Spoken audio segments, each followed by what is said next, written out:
Mr. Mamdani is not the first socialist to be a mayor of American City. In 1911, I picked that year because 73 American cities had socialist mayors. And as Brian points out, many of them were elected on the Socialist Party line, not as a Democrat, not as a Republican. I've looked at two of them. Bridgeport, Connecticut, an industrial city, had a famous socialist mayor. Milwaukee, Wisconsin, another well-known example, had a socialist mayor, actually had more than one of them. So the notion that a socialist mayor is some kind of disaster you have to avoid is pure BS and is propaganda of the crudest sort. Number one. Number two, there are places in the world today that have free transit. That's not a new idea.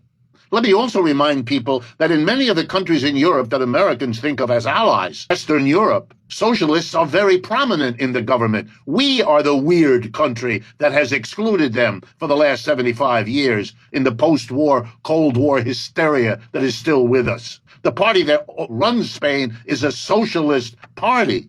I might mention that Spain is outstanding right now in Europe as the one country that welcomes immigrants, doesn't deport them, has no ICE going and hunting them down. The largest block of deputies in the French National Assembly, that's the equivalent of our Congress, is socialist. Socialist Party, an alliance, socialists, communists, and others, all of whom identify as socialists. So the notion that you can't have a socialist elected official makes the United States weird and different, not in advance, but behind even its own history. There's nothing all that radical. What's different about Mr. Mamdani is that the things he proposes are good for the average citizen.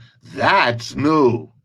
The city isn't going to be run, if he wins in November, by somebody whose first loyalty is the big bank and Wall Street and real estate.